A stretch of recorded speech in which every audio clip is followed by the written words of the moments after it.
बात हरियाणा की खबरों की करेंगे। दिल्ली में हरियाणा के मुख्यमंत्री मनोहर लाल ने चुनाव समिति के सदस्य इकबाल सिंह से मुलाकात की। जी हां, मुख्यमंत्री मनोहर लाल और इकबाल सिंह की ये शिष्टाचार मुलाकात हुई।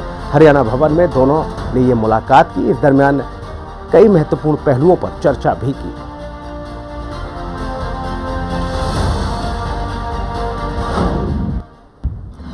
एनआईटी फरीदाबाद के बस स्टैंड का कायाकल्प करने के बाद हरियाणा के मुख्यमंत्री मनोहर लाल ने उसका उद्घाटन किया है। आपको बता दें कि एनआईटी बस स्टैंड लगभग 125 करोड़ रुपए की लागत से हाईटेक तरीके से बनाया गया है, जिसमें पीवीआर सहित शॉपिंग मॉल और वातानुकूलित बस स्टैंड ये बनाया गया। यहां से 7 राज्यों के लिए बसें चलेंगी। तो वहीं एनआईटी बस स्टैंड के उद्घाटन के बाद हरियाणा के मुख्यमंत्री मनोहर लाल ने बस स्टैंड का नाम बदलकर डॉक्टर मंगल सेन बस पोर्ट कर दिया है। आज एक बहुत ही ऐसा अच्छा अवसर था जब ये जो एनआईटी का बस स्टैंड जिसके नाम से बुलाया गया था, लेकिन उसमें जो फंडामेंटल चेंजेस 2 मैंने की हैं। एक तो इसका नाम डॉक्टर मंगल सेन जी के नाम पर रखा गया है, दूसरा इसको बस स्टैंड की बजाय बस पोर्ट कहा जाएगा। तो ये 2 बातें ज़रूर आपको जो उल्लेखनीय हैं, जो आपको बताने के लिए जो हमने बताई है।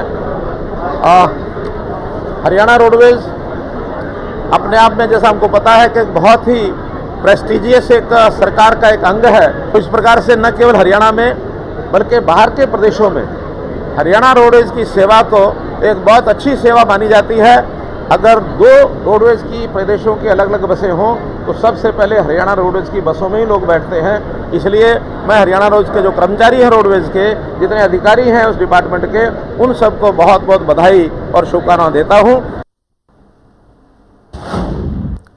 फरीदाबाद में चिंतन शिविर में प्रधानमंत्री मोदी की स्वामित्व योजना की सराहना हुई है। जी हां, ड्रोन टेक्नोलॉजी के माध्यम से गांव-गांव में बन रहे हैं यहां प्रॉपर्टी कार्ड। साथ ही स्वामित्व योजना ने खत्म किए जमीनी विवाद और गांव के झगड़े। प्रधानमंत्री ने हरियाणा की स्वामित्व योजना की इस पहल को, इस योजना को सराहा। सबसे पहले हरियाणा के करनाल में शुरू हुई थी स्वामित्व योजना।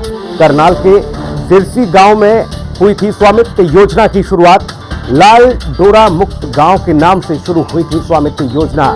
साथ ही आपको बता दें, प्रधानमंत्री स्वामित्व योजना के नाम से अब पूरे देश में लागू इसे किया जा रहा है।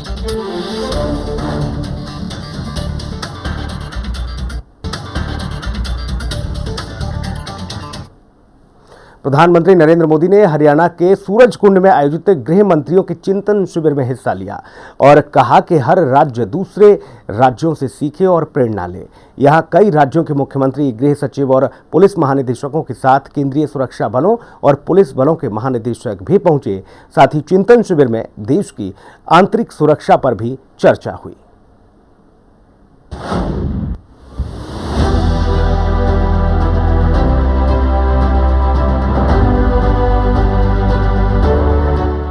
प्रधानमंत्री नरेंद्र मोदी ने वीडियो कॉन्फ्रेंसिंग के जरिए चिंतन शिविर को संबोधित किया और कहा कि देश की बेहतरी के लिए सभी राज्य मिलकर काम करें। हर राज्य एक दूसरे से सीखें और प्रेरणा लें। गृह मंत्रियों का यह चिंतन शिविर सहकारी संघवाद का एक नमूना है। ये संविधान की भावना के साथ नागरिकों के प्रति हमारा कर्तव्य भी है। सूरजकुंड में हो रहा गृह मंत्रियों का ये चिंतन शिविर कोऑपरेटिव फेडरलिज्म का भी एक उत्तम उदाहरण है। हर एक राज्य एक दूसरे से सीखे, एक दूसरे से प्रेरणा ले, देश की बेहतरी के लिए मिलजुल करके काम करें।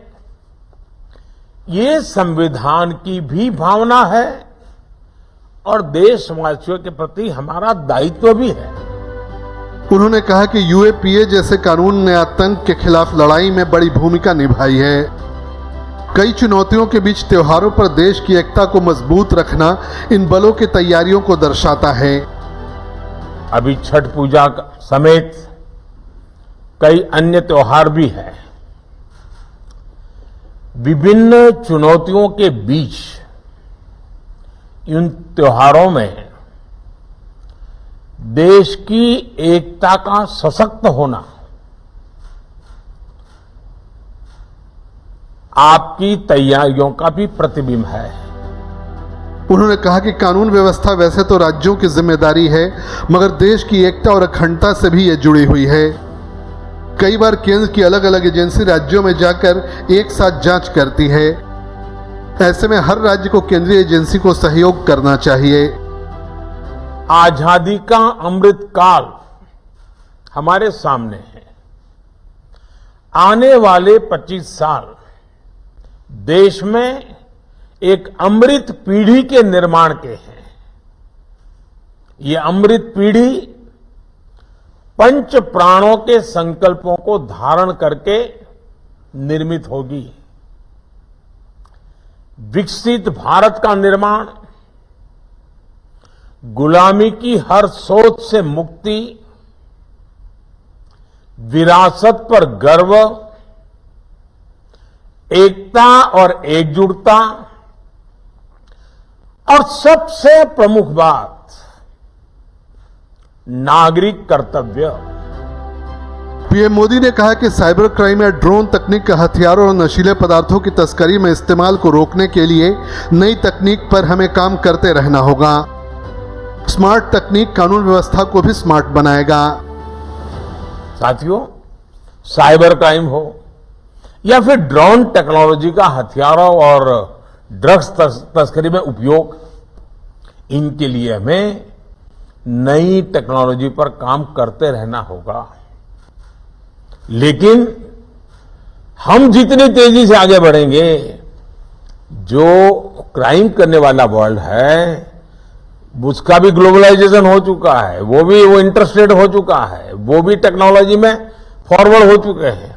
मतलब हमें उनसे 10 कदम आगे जाना होगा। हमें हमारी कानून व्यवस्था को भी स्मार्ट बनाना, इसके लिए बहुत ही आग्रह से काम करना पड़ेगा। पीएम ने कहा कि आने वाले 25 साल में देश में अमृत पीढ़ी का निर्माण किया जा रहा है, जो पंच प्रणों के संकल्पों के साथ बन रही है।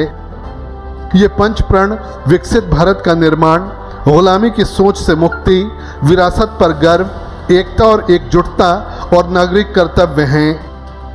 हरियाणा के सूरजकुंड में 27 और 28 अक्टूबर को चिंतन शिविर का आयोजन किया गया। ब्यूरो रिपोर्ट, हिंदी खबर।